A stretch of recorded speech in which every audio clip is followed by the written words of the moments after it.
What's up, Dave? How you doing? I'm doing great, man. How are you?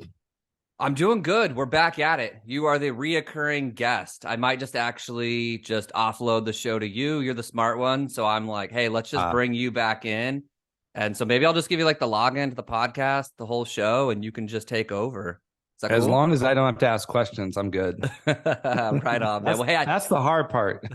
I wanted to bring you back on because we always, we're always talking. So we were in Orlando the last week, and we were in Orlando for a real estate conference, and we got into a Yeah, mastermind. There's probably like 30 of us in that mastermind in Orlando, and the topic came up, and how the topic came up about teams was there was somebody there who was talking about how they wanted to be out of personal production in like 2 years. They're newer at real estate, right? Probably only 2 years in, right. doing a good book of business, but they had said like, hey, our goal is to be out of the production within 2 years. And then so when that topic came up, I remember you raised your hand and you had some comments, and then all of a sudden, Dave's at the front, whiteboard, Mm. marker, Crushing dreams. and do you know what though? Like you even said that afterwards. You're like, you said something where you were like, did that go like the right way? And I know you asked me that many times when you get done teaching, because you know your numbers, meaning like there's emotions to things and there's logic. So like the emotions always want to go the direction of, oh, I want a team. And really, I think the team in our head is the emotion part. And Yeah, it's basically like, I want other people to help me close real estate. I want to maybe get my life back. I want to get Saturdays and Sundays back. So like I always look at like, where's the root of that coming from? So when they say like, I want a team, I think they're going like the feeling that they have in their brain of how they want their life to be is it's kind of in the right direction. So now it's like that's the emotion. You go the logical way of, okay, like how do we get to that dream and structure this accordingly where you're not negative? yeah. Because and how you broke it down was, and you had, when I had met you probably about 2 years ago, I came to your office and you broke this down really quickly. And I was even then, I was like, man, it's like so simplistic, but Mm. yet we kind of want to argue with the numbers, but like it's so simplistic that it's right there and you're like, no, like this is actually the truth how you break it down. And so let's go over that right now on like what you went over. And you don't have, this is audio, so you don't have the whiteboard, so you're gonna have to do your best for Right. people to picture this. But what Yeah. do you say to people when they're like, hey, I want to have a team? Where would you go with that? Well, you kind of touched on it, so we can get into the numbers, but and if you're obviously you're listening on a podcast, so if you're driving, just do the math in your mind. But if if you're at a place where you can sit down, it's just super easy to get out a piece of paper and do it. And so yeah, I've done it many times. And you're right, people look at it like you can't argue with it, but there's I think disbelief and there's emotion like when you see the chart that I draw, and I think there's people are just like, no, that's not maybe for you, but not for me. Right. Like they don't want to believe it. So, but I think before we get into that, what you touched on was like the emotion, like why you want to have a team. And that's what we talked about too in that mastermind was you got to get really clear on why you want this team. And I've had to come to terms with that where I kind of went, I mean, I think you know me well enough where I tend to go all in or not in at all. I don't like to do things a little bit, but I'll do a 75 hard or I'll just drink a bunch. Like, which is it? I'll work out all the time or I'll never work out. And so I can get to these extremes where I just want to see if I can do it all of it. And so um the idea of like the question of like why do you want a team? And so, my experience now is probably maybe 100 team owners. It's not like I've interviewed 1,000, but I bet I've gotten to know close to 100 team owners and a little bit more intimately than most people would realize, like P&Ls, what their actual profits are, what their pain points are. And so I'm talking on a small sample size, but my coaching is a huge sample size. Like the person that coaches me has coached many, many, many teams. So I really believe this is true when we get into the numbers. But first question is, why do you want to start a team? Right? Why? And very few people give the answer of, I want to make a little bit less than I'm making today and pour into people. So you're But like, if I, why do you want to have a team? You're like, I want to lose my mind and herd cats. you'd be like, okay, Yeah. cool, go, go, Cool. go, You're go heading in the after right direction. it. Okay. And I don't want to make as much as I'm making today. Oh, like nobody said that. And so I think there's an illusion and there's really um not enough transparency from team owners to prospective team owners, right? I think there's pride, ego, awards, like this illusion of where we live. And it's like, oh man, I want to be a team leader. Right. And so I think it requires more team owners to just straight up open up their books and be like, this isn't that great. It can be. All right. Let's be clear. There's Ben Kinneys out there, right? There are some massive team owners that actually make a ton of money. And that's just going to be the very, very upper echelon. And it usually takes massive amounts of people. And Right. even when you say like the Ben Kenny's, like I've seen his like model, right? I've watched how he does it, but like he's so hardcore on certain principles. So even though it Yeah. works for him, it's like it's straight up like we're not going to negotiate. Like this is not Yeah. profitable if we don't do it this way with the split. And then it's also you've got to bring deals to the party for you to get Right. deals. So I mean, it's still even like you can see the ones that are probably doing it at the highest level it can be done. They've got like some hardcore rules that it's not willy-nilly. It's no like real emotions involved. And it's like this is the logic of the Yeah. numbers, and we're not going to argue with this. Like we're business owners and we Yep. can't fight the math. Yep. You got to have fierce I've tried to conversations, fight right? math before. I've tried to fight math in my calculator before, and I'm like, it always wins. And I'm like, dang. Yeah, yeah, and you know what made me really jump on that question when that team, that husband and wife team, were thinking about getting out of production, was I was just in a smaller mastermind where there were two team leaders. One of them was me sharing our models, and I got to go second. And after hearing that first person, smart person, talented, has grown a good sized team, but hearing them explain their team to somebody else, it was painful. I was sitting right next to him going, this is painful to listen to the ambiguity and the wishes and the hopefulness and should be this way and we're shooting for that, and just no raw, clear numbers. And this particular team owner has different ancillary businesses that when somebody asks the hard question on your P&L, what's your profitability?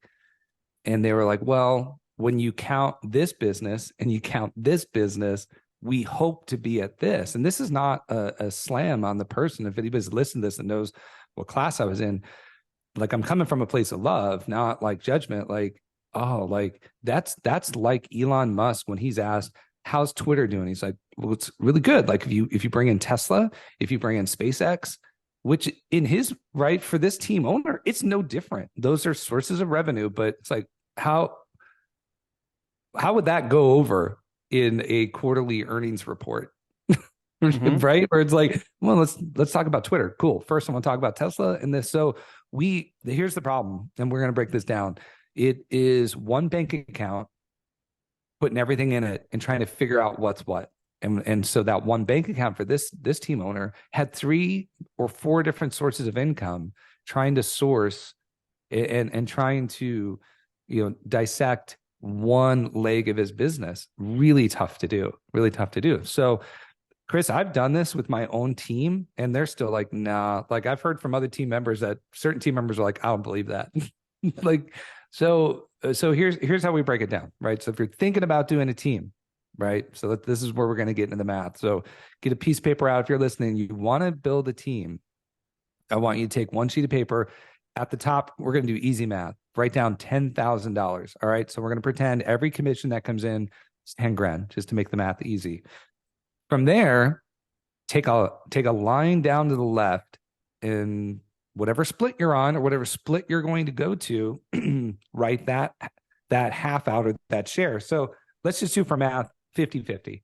Okay. Well, and this is, I'm glad you're bringing this, like, we're going to go right there. Like that's the first, as we go through this, that's the first number where it's like, you hear these people that are like, oh, it's 70-30. Like my agents get 70 and I get 30. So like, I just want to start there. It's like, that's the first math where this is going to get broken down. And that's where it means like, it's going to get sketchy quick. I was listening to a team leader who gives 70% to his agents, 30% to the team. and he's looking for a 30% profitability. Yeah. And it's like, all right, top line revenue, we're going to start with 70 to the agent, 30 to the company. Yeah. And we're just going to hope it magically stays there because there's no expenses. So start. So keep going through. So it's 10,000 at the top. Yeah, And 10,000. So you're going to put 5 to the agent. Okay. 5 to the company. 50, right? 50. So Okay. it's just 2 lines that go out, 5 and 5. The 5,000 that goes to the agent, they got to minus their expenses, which are going to be some. But if you're an agent on a team, you shouldn't have a tremendous amount of expenses. Like on my team, the only thing they're covering is like their MLS dues and gasoline, their own cell phone, but really no core business expenses, right? No CRMs, no lead generation. So whatever theirs is, that's what they're going to keep. I would bet the average agent's going to keep 90% of that, 85% of that, right? So let's just say they're a 40% net profitability on the business, right? The company helped generate 10 grand and they're keeping 40%, right? But they're doing a lot of the labor. So on the company side, we have 5,000, right? So for following math, 5 to the agent, 5 to the company. You need to get crystal clear on what your operating expenses are for the team, for your company to be in business. You're going to take that number, and what we have found is the average is about 35%. If you're running a good sized team, it's going to cost you 35% of the deal to get it done. That's not cost of sale, right? That's not the split. So your 5 grand, you're going to minus 3,500, and what are you left with? You're left with $1,500.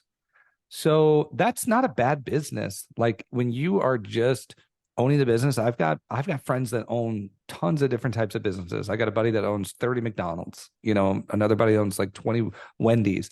They make about 8% on that business, right? But it's passive. I mean, they do have to work in it, but they're not doing the physical labor. I got a buddy that owns a native New Yorker. Like nobody's making 35% on big businesses like that, right?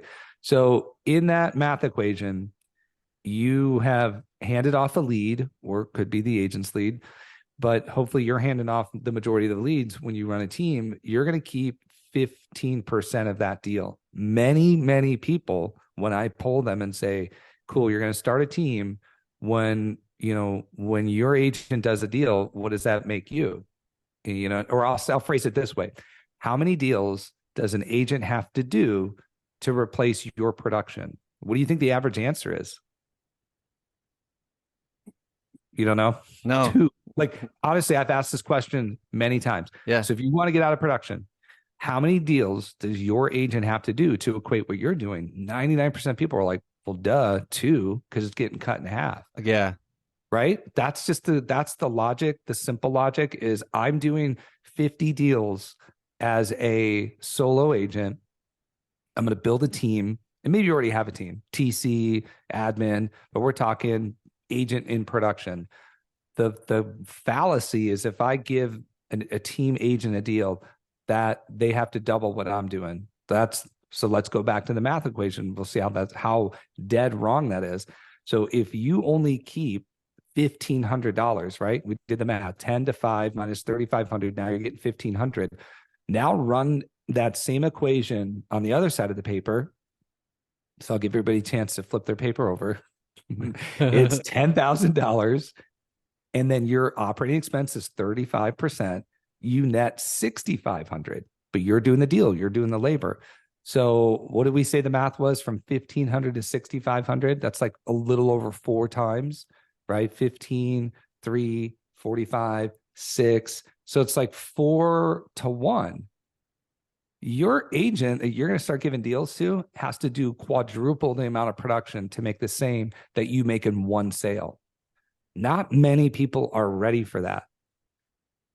It's just when it's broken down like that, it sounds so hard at that point, right? I mean, just because it's like, then it's like, okay, now how do the hardest thing in this business is to go get business, right? Like that would be the most complex thing in this business is not servicing the business. We can all do that. Totally easy. So it's like how to go get 4 more times the amount of business. So it's like that person who thought, and I want to build a team. They're thinking same amount of deals, and I'm just, but yeah, like when you break it down, you break it down so simplistic, but yet I still want to argue with it. Right. So now what you just said is what most people go to, but there's another fallacy wrapped up in that. Okay, keep going. If you've gotten to the point where you're closing 50 deals, you're really good, right? You're like, you crush it. If you can do 50 deals in a year, you're most likely a tremendous converter, closer, relationship person. Like, you've got a skill set that's super valuable, and you've been able to get out of that early run in real estate where a lot of people fail. So you've made it to a point where, let's say, 85% of people couldn't make it. Now you're going to find somebody who doesn't want to run their own business, who hasn't gotten to your level, and you're going to offsource that to them. And you said, now you got to quadruple the amount of leads. No, you got to 16 times the amount of leads. Mm-hmm. Right? Because what we're going to find is the first person that's willing to work for you, who is a one-man shop. Do you think you're recruiting the best of the best of the best? Now, you could get lucky, right? Now, I'm going to tell you, I got lucky, because if any of my team members are listening to my podcast, my first team agent has been with me for 7 years. I think I got very lucky because she was smart. She was calculated. She knocked on my office door when I had 40 some listings. So she knew, like, that dude's got a lot of listings. I could work for him. So she converted well. And then my next team member, same thing, knocked on my door. My broker was just like, Dave needs help. Right. So that's kind of how my team grew. Well, they're both still with me, but you know how many agents have come and gone? A lot. So if you start running ads, if you start like hiring people, they're going to convert their early years about a quarter of what you do. So yeah, so you're saying now this is going into a conversion conversation. So we're acting like the person that we replaced to do this 4-to-1 is like actually us. going to be a convert. So now it's going to be okay. Now, if this person's less of a converter, now you've got more money for leads. So now it's like you're operating. I mean, now you've just went up. I mean, so it's not. It goes up, and then. But this isn't, Dave. But this isn't the fun story. I want to have a team, man. Like, I want to have a team. You want to herd cats and make less money, and so have you been doing business for so long? Have you been in positions where you had a really like have you been in positions where like you've been looking at P&Ls and you're like, ooh, I've got to like fix this? Oh yeah, big time. So how did you make those changes when, like, are you just when a P&L says that you need to make changes, do you just like drastically make them based on the logic of the P&L, or do you struggle with that? I think I struggle with it. Do you wrestle with the decision for like 3 months knowing you should do it and it's going to happen, but like you love people and you feel bad for their families? 100%. 100%. Yeah. I think that's what happens is we love people. We build relationships. We care about people. At least I do. Mm-hmm. You know, I'm sure there's some teams out there where they don't really care, and there's nothing wrong with that. Cause you know me and anybody that knows me, I take like Disney trips with part of my team. Like, we have great relationships. And so, yeah, you're going to maybe make some bad business decisions because of, you know, is this all about money? Is this life all about money? No. So just like, be okay if you hear these answers and you still want it, totally do it. Like, I'm not dogging teams. I'm just giving a dose of reality, right? I'm just giving a little bit of an interrogation of what you think it's going to be like. And if you still see it and that's what you want to do, that's awesome. And I have friends that do that run huge businesses with very little profit. We're talking net profitability in the single digits, but that's what they want. Yeah, I think it goes into a conversation more of like an active income versus passive income. You know what I mean? Like, 100%. that's going now into that conversation. Like, okay, if I'm actively going to be here, I should be making more money because I'm putting my life's energy into it. Yep. Where somebody looking at it like, hey, I make 13% and I go there for 1 hour and 100%. Everybody's running, and I'm like, okay, like they might be at a different stage of their life. So I think what we're saying is kind of just know what you need out of your year as far as income, and then just pick the lane you want to be in. I mean, if this is like your fourth business and it's a real estate company and you need 150 G's from it a year, like that could probably work, right? But like if you're trying to go knock it out of the park and make 6, 7, 800,000, you might have to put some hustle muscle in and do some active income. Yeah, it's gonna be very, very hard to do that in a team, or your team's got to get extraordinarily large, right? When you're like, all right. There's people listening to this that I think are in you know what I mean? They're in the situation you just explained, and this is gonna just almost like they're gonna hear this and almost just be like, whoa, like Now I what? need a like I yeah, now what? Like I've got 3 people on my team. We're on 60-40 split, 60 to the agent, 40 to me. You know, we're already looking at that. Okay, now how do I go renegotiate this because this math now makes, a lot of sense. Yeah. What do you recommend for that person that has to look at this So situation, or they're like their agents are their friends, or they're having fun and they go to happy hours. Now it's like, whoa, like I run a business and it's being disguised, because wouldn't you say that a lot of this is disguised by personal production? That's what I hear a yeah, dude, lot. I was just about to get into Okay, that. So that's a good cool. segue. So this is the problem is we have one bank account, and as we should, I mean, you could get so crazy that you put your personal production in one bank account, and which I do. All right. So I'm gonna tell you how I structure it, and that gave me a lot of clarity. Is if you're in personal production, you have to pay yourself as an agent. So I use Sisu as my accounting software. That's where all the transactions go. I can pull a report and I know what did Dave Z make as a producer, and what is Dave Z making? Not a record producer. That'd be cool though. Dave Z in production, and then because it's Dave Z, that sounds like Dave right. Z. I'll be your hype um, man. that sounds, yeah. So what do I make in production? Because that's time away from the business, right? It's a different hat that I wear. Like today, I'm going to be an agent. Tomorrow, I'm working in the company. 8 to 4 or 8 to 10, I'm working in the company. 10 to 2, I'm working as an agent. So you have to distinguish what activities you're doing to know what's making you the real money. And then you get to know where you want to spend that time. So when you close a sale and you're running a team, or let's say you want to run a team, this is how I would start doing it. Whatever splits you're going to be on, pay yourself that split, put that in your bank account. Like you just take that out of the company immediately. Because here's what I want people to start getting ready for. It's like when I meet with somebody who's about to make a big move financially, and like their housing payment's going to double. Like I meet with them, I'm like, why are we moving? I'll go, you know what? Let's do this. Why don't you make that new payment today and put it in a different bank account, and don't touch it, and see what happens to your finances. Dude, I've had people not move.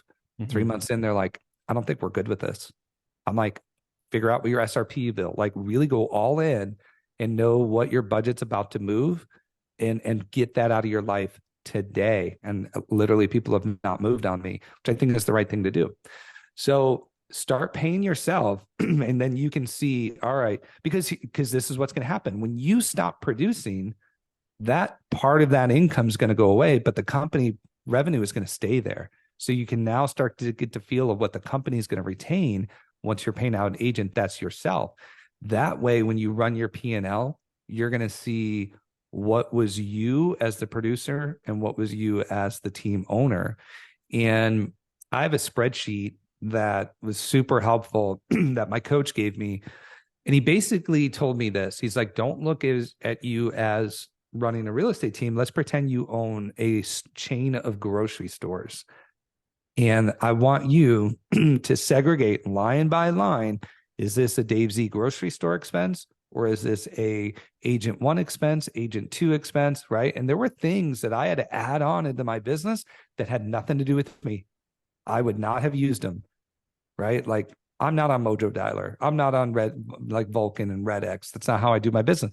But I had agents that want to do it. Hey, we really want that $300 a month Mojo Dialer that we're never going to log into. So I started segregating what was my CRM bill when it was just me? What is it with 12 people? And take all of those changes and all of those expenses and start applying them to the appropriate grocery stores, and then put their revenue in it. And when I did that, and it's not as easy as you think, but you can do it. You have a feel for what it is. I went back to my coach. I was like, 4 of my agents are costing me money flat out. I'm subsidizing because I have one bank account. So all I can see is money coming in, and but I'm not sure where it's coming from, right? Like I kind of know, but this helps you really know. And so we made the decision to fire all 4 of those on one day. And I think I would do it all over again. I had one guy that got really upset, told my director of ops that he like wanted to fight me, and he would have won. He was a big dude. But I just came in and I pulled up on the TV my numbers, and I just like poured out my heart in those numbers. I'm like, I have to make a tough decision today. I got to right size this organization. And as of today, these are the people that stay and these are the people that go. I like how you process that, because it's like these companies that like downsize and people want to instantly go to, oh, they're hurting. And I'm thinking, no, that's a CEO that runs a big company that knows that they're not going to sell the same amount because they're looking at some type of report or projections. They know their business, so they've got to downsize, and they might actually still be making the same profit by their move. So when they hear that they're making these big decisions, it's like, oh, they must be hurting. It's like, not necessarily. It's just they might not sell as much as they sold in a different economy. Therefore, they've got to structure their business. And those are probably the ones that keep making the same amount of money. It's kind of the reason why the people who own the company, like they can still, like they're the ones that can still control the levers to make what they need to make. Everybody under them in the organization. That's why like the employees are, I was talking to a client yesterday and she works in like the mortgage industry, not a lender, but like in the mortgage industry for a company. And she was talking about like, hey, Chris, like, and we have really deep conversations. Like the difference between you and I is you can offload things to keep your profit. And I'm in a company where I'm the one that gets offloaded for the guy to keep the profit. And, I mean, I knew that, right? But it's like a very simplistic thing where I'm talking to a client and she's going through a real situation where like they're selling their house. Like I just helped them buy it a year and a half ago. And she's like, we're selling our house because like I can see the writing on the wall. And so for her to tell that to me was like, hey, you control who you let go, what you do. You can go put in more effort this year than you had to last year to make those levers work. But like, I'm just one of those people at the company. And if they, they won't allow me to do that. So I'm just offloaded for my 120,000 salary. So the guy can make a profit or the woman can make a profit. So, it's just that kind of stuff. I think that, as the CEOs, I see anymore with people, I'm like, it's almost like those that can make those decisions quickly. It's almost like, hey, like I look at things in my company and I'm trying to get better at it, but I look at it and say, I've got to make decisions based off logical things, spreadsheets, P&Ls, bank statements. Like I got to make the decision in my office logically, and I got to deliver it to the human being emotionally. So like, because people will tell me often like, hey, you're just very logical. You don't have a lot of emotion. I'm like, no, trust me. Like I cry, right? Like I definitely cry for people. I hurt for people and I feel for people. It's just, I've got to make sure I make a logical decision as a CEO of my company, and I'm going to go deliver that with emotion and empathy, and I feel for them.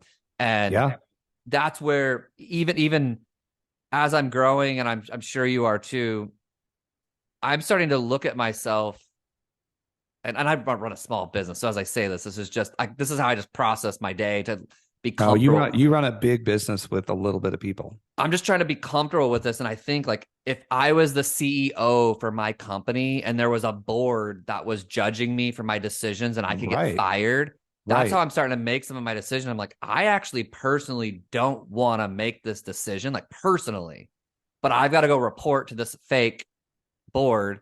And if I go replace you, you would be replaced. And if I'm sitting there and I'm like, hey, like I got a $10 million salary, and I'm going in there and I'm like, hey, like I know the numbers are off, but like I really like these 4 people, and like we go bowling we're in a bowling league, and they go to my church. You start looking at it like that. I'm like, those CEOs have to go into meetings, and that's where people can be like, hey, like they're very cutthroat, and they're like, no, they're not. They have a job to do that's different than yours. And yours in the company is to do that, and theirs is to do this. So, I mean, they go home probably at night and cry too and have to reconcile life. But it's just what they got to do to keep a business running, because the alternative, and I listened to a podcast the other day that talked about what's the alternative if you don't make those decisions. Oh, that's so good. To go out of business, and the other 9, like if you have 10 people that work for your company, you got to let one go to stay in business. Like the selfish thing is to keep that person forever. And now the whole company goes under, and now all 10 people don't have a job. So it's like, it's kind of getting to the place of like, we run these businesses to make a profit, to go live a good life. And we don't just like go give our life's energy to an office every day. We're like, oh man, if it makes money, it makes money. That's going to be like, it's really like, how could you go home and explain that to your family that you're like, yeah, we made no money this year, but I worked 40 hours a week. Like that's not, it's not what we're doing, is it? Yeah, my coach, one of the best things he did with me early on was like, to make that decision, sometimes we've got to be pushed to where we're staring at the Grand Canyon and someone's holding us by a thread. Like we're seeing our demise, emotionally. We're at that place where I'm like, I'm about to die. And you humans really don't make change until it gets to that point. And so his job for me, and then my job for other people, is to get to that people. And like, we just call that future pacing. So what he did with me at that point was like, okay, let's just keep playing this out. Like, close your eyes. We're gonna watch the movie of Dave Z. And it was like, okay, this sector of your business is losing this much money. And we just took it to the extreme where it was like you're going home to your family, you're telling them you're out of money. Now you're packing up, you're going to move in with your in-laws. Like, just the emotional pain of like actually seeing it play out before it even got there. And then it's like, do you want to hit rewind, or do you want to let this be your reality? So it was super easy for me to be like, we're going to stop this, right? Like, once I did those spreadsheets, and keep in mind, I was making money. I just didn't know I was subsidizing because money was coming in. And the subsidizing conversation, like, I can even relate to it because emotions and logic, right? So like, I kind of have 3 tiers of business that, I have my production, and then I've got my rental properties, and then I've got rev share with EXP. So like, there's 3 avenues that make money. So it's like, at the end of the month, is there enough to pay the bills? Yep. Is there extra money? Yep. But it's like, just because one, it's kind of like what you said with Twitter and SpaceX. Like, it's like that, on like a massive scale. My little scale is just, you can look up at the end of the month and be like, good, man, all the bills were paid, went on vacation, extra money, bought some, but that doesn't mean that there's not something. Like, that's probably what you've taught me the most in the last 2 years, is because you're very much more like detailed than I am. And so I look at that and I'm like, yeah, just because it's overall doing good doesn't mean that there's not something in there that like you could be making 30 extra G's if you looked at that business and looked at that process and so like, that's actually like, this one's doing really good, this one's doing okay, and that one's not doing good, and just it's averaged out to good. But like, if you started making some changes, could this now average out to like really great? And so it's like, it's challenging that just because you're bulking stuff together and making a profit doesn't mean that everything's doing well. There's lack of clarity into what's really moving the needle, right? Yeah, and so if you're not auditing that, which most people are not, but some people are. And so I've been in some big rooms where people are just transparent. They're like, my personal production was 500 grand, but my team cost me 60 grand. Yeah. Like, on and on and on. My personal production was this. So this is what I found. Most people who run a small team, let's say under 10 members, their personal production is 100% of what they make. There's nothing being made from the team. Nothing. If not, they're losing. So I would, like, if I had to make a bet, right, I would and meet with a new team leader who's got 4 agents. I'm like, I guarantee you, when I see his tax return, it's going to mirror his personal production. Yeah. There's But Dave, I want to start a team. You know what I mean? You know what I mean? It's just, so I love the conversation, because what I always enjoy about your conversations is you make more money than most realtors that I know. And that's the conversations that you have. Like, I remember when we went to Disneyland last week, right? We were in Orlando. Disney World, let's say that. And not as good as Disneyland, we find out. And so we're in line, and we don't talk business the whole time, some of the time, right? Very, very little. But there was a time when I asked you a question about my ISA, and you started asking me these questions, and I'm like, okay, you're like, what's this? What's the conversion ratio here? And how many appointments is she setting a week? And it even made me think of somebody who feels like they're running a good business. I left that. And I mean, I literally, when we got back to the hotel, I told Britt, I was like, game on. Like, that's something that I felt exposed by not having the answers. And they were such basic questions that I was a tad embarrassed. Now, not embarrassed where I lost any sleep, but like, as a CEO of a company, when you're like, hey, what's this? Like, I couldn't even really, there were times where I told you, like, I can go look at a spreadsheet, and I can. Like, we were very detailed on spreadsheets. But then, like, as I was looking at the spreadsheets when I got home, I was like, I remember sitting at the kitchen table with Brett, and I'm like, that's cool that I've paid somebody to track all this. Like, what am I looking at? Right? Like, you ever track stuff? Yeah. Like, someone's kept numbers for you, or you've looked in your Sisu. And I'm just like, I Greg, look at explain it to me like I'm five. it's like if they took the scoreboard, or it's like every few years when like you're watching football and on the TV they change like where the timeouts at, and I'm Where are we? where's it? How many timeouts are there? Or Right. like I'm watching baseball sometimes. I'm like, Right. how many balls and strikes do we have? What's They the pitch moved count? last year. They Yeah. had it here. Where is this at now? Like I felt like I was looking at a scoreboard. I'm like, did they Hmm. change this on me? Because like this is getting it's getting a little bit bigger than my Where's the brain. English version of this Yeah, I one? was like, this is getting a little bit bigger than I set it up a few years ago, and it got a little bit bigger than my brain can process. So I'm still Oh, actually in the middle of like coming up with that. But like I just love like that's the rawness of the conversations that you have. And so when you leave those masterminds, you can sometimes be like, hey, like, did that go the right direction? I'm like, it went the right. exact direction it was supposed to go because the person who brought up the question now knows. And there's nothing better than somebody Hmm. knowing the truth. Now,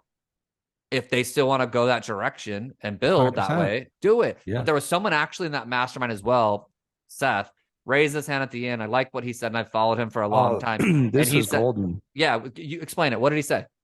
Well, he said, like, don't adopt somebody's plan if you don't have the same goals of that their goals, which we often don't know. And dude, that's really profound because we go to these masterminds, we listen to a podcast, I go, oh, I'm gonna do this, I'm gonna do that. He's 100% right. Like, what drives me, my goals are going to be very different than other people. Maybe some are the same, but right, everything like you're starting to learn, everything I kind of do in my business is for reasons. And Yeah. same thing with you. And so I'm good at systems because I'm probably not as charismatic as you. So I have to win in, like, I'm playing Moneyball, right? And you're Yeah. just you're the Yankees because you got you're charismatic, you're a high D, I'm a high S.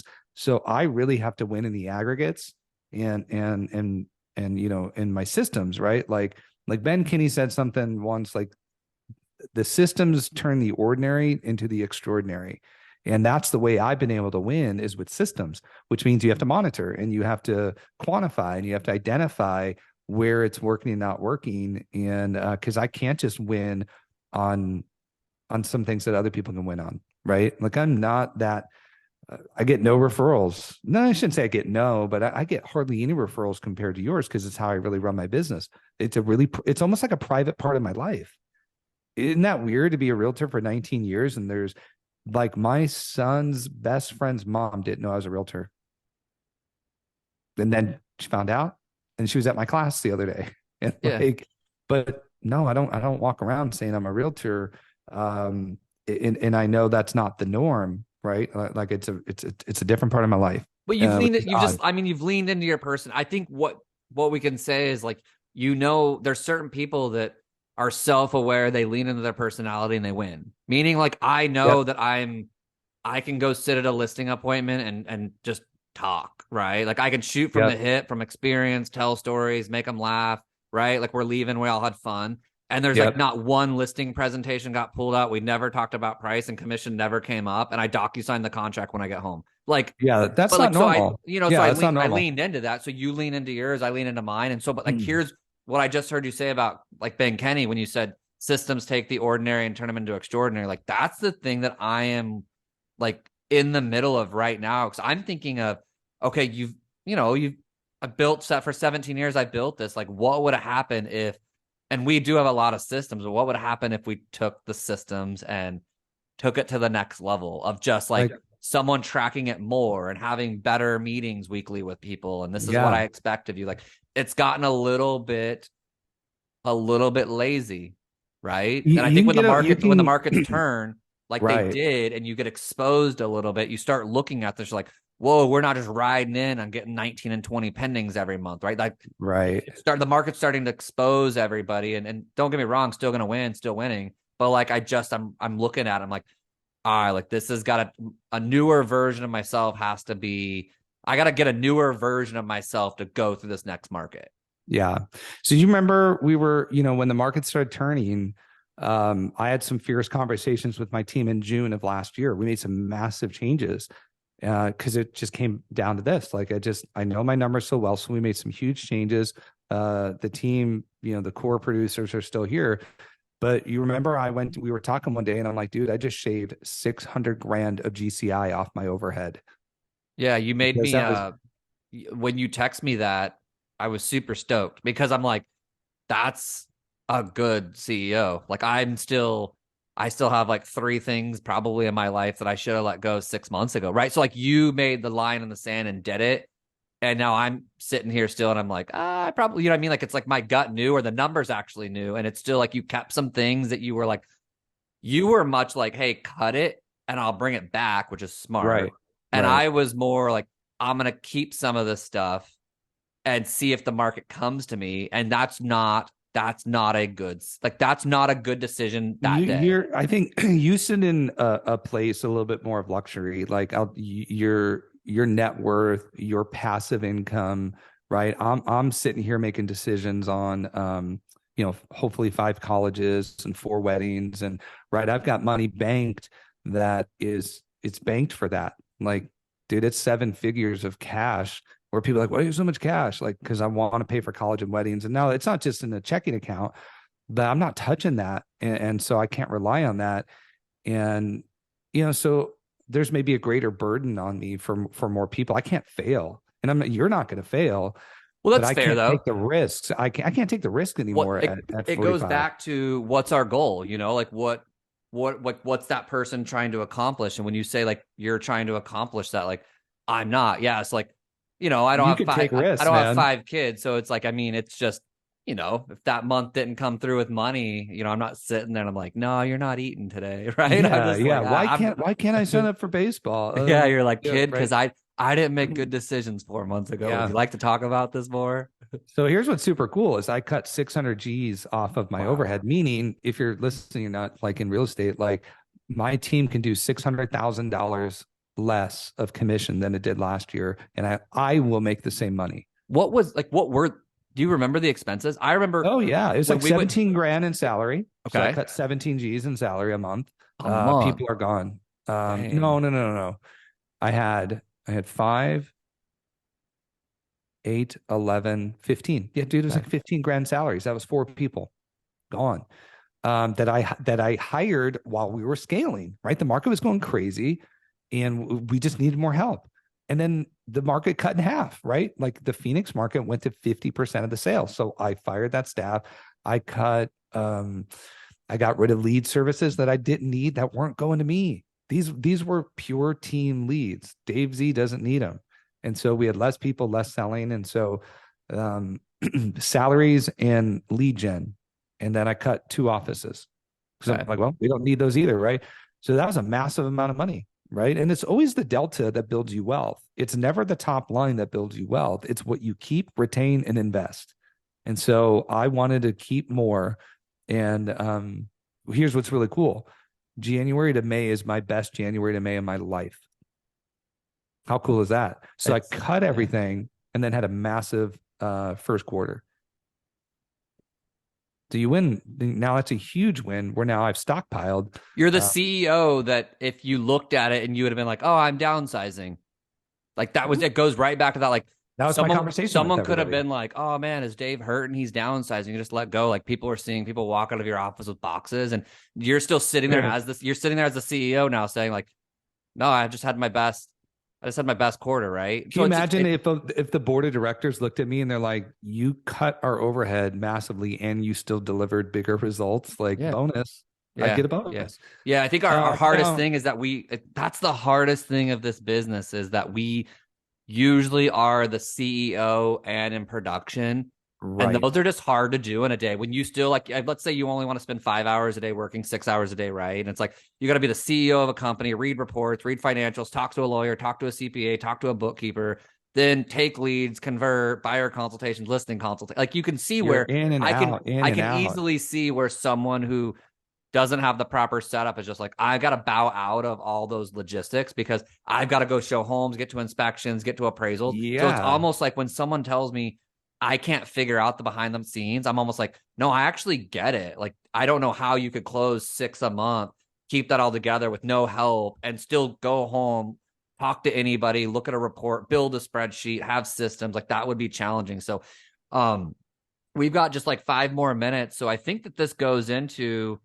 um this probably, I really like this conversation because it probably leads into a lot of our podcasts that we've had in the past where it's like showing agent, Right. virtual. So like now you can see, I think this probably could have been a better one to have probably a year ago. And then it would have made more sense on all of our other podcasts. Cause some people would be like, Why are we talking about this? yeah, why are we talking about this? Right. So you can see though, where like this is why, like if anybody wants to go listen to this one and now go back and listen to probably your other 4 shows you've been Totally. on. Yeah, Now go those listen to profit first. Understand why profit matters. The showing partners. Right. Yeah, yeah, like that's good. we did those. It was definitely that's profit first, showing partner on instead of getting a team and doing 50-50, now just have a showing partner for like, maybe $40 a door. Someone shows homes and it's only $300 to close a deal, cost of sell. Those Yeah. conversations now lead into this where that's why I've seen you. And when you say you've had the best, quarter or whatever it was, you're happy, I should say, in your Yeah. spot. You're happy Yeah. in your spot. And that was due to all these other podcasts that we did that you were willing to create a new version of Dave. Yep, I had those offices, I had those employees. Market got cut, right? I still got to go get mine. You made these cuts, you built a different business. And that's why, anybody who meets me and they're like, hey, who do you like follow? And I'm like, I definitely in business follow Dave because he makes clear because he makes clear decisions quickly and he bases it off of logic, not emotion. And what's interesting is you're one of the most emotional people that I know. So like that's in your personal So, life. I know for you like in your sure. personal life, like you genuinely care about people at the highest level. But like you were able to in your business make these really bold decisions. And someone would argue we have a lot of reverse in our personalities, not saying that I don't love people. We just show it, I think, much differently in our personal lives. And like it's Yeah. harder for me actually in my business to do what you did. So I really give you You props do on that, man. I mean, that's a half truth. Like you're definitely right, but and maybe that's what it appears like. But inside, it's super hard. It's super emotional. It was hard. I cried with some employees. I gave two of them severances, and they were like, you made me move from this state back to here. You offered me this job, and that was true. I called somebody who had used to work with me. I'm like, dude, come back. I'm killing it. We're crushing it. I need more help. And then it was like a 6-month deal. And I'm like, I gotta let you go. And that was super, super difficult. So when I say I made it quickly, I was wrestling it with it. Right. Yeah. And luckily I have a coach who was like, this is your deadline. You got to do it by here. Yeah. Or else I probably wouldn't have done it. So I credit coaching and having hard conversations with people that care about me. So it's half true. So Dave, I don't want a team anymore. I don't want a team anymore. I still have my team and I love my team. I know. And I love the people that are here. It's deeply interpersonal and interconnected and it's rewarding. Is it super profitable? I've made some boundaries where I'm like, listen, for this to continue, this is what it has to look like. And I have the right ingredients. I have the right team members to let me, because there's nothing worse. I hired a guy and he was gone the same day. Yeah. And I'm like, I would be too, because I was still in production. Yeah. So I was like, cool, you're going to meet with this person. I got 5 minutes for you. It's kind of a shit show and I got to go. Bye. And so it's not fair to run a team when you're still in production. Like you're torn between both. And if your team was so profitable, you wouldn't be in production, but it just isn't. Right. So let's do that math real quick again. The 10,000, let's say that agent does 20 deals. That's 30 grand, right? Yeah. 6,500, right? If you were a solo agent, or it's 15 to you, 5 to the agent, that agent on 20 deals is going to make 100 grand. You're going to make 30 grand. Yep. Do you think you can make 30 grand in the same amount of time, same amount of expenses and leads that would go to that person? So here's what I'll end with. It doesn't have to be either or. It can be and in both. Yeah. If you know your numbers and know why you're doing it and just watch it like a shark, and if it dips into unprofitability, make the changes. Yeah. Yep.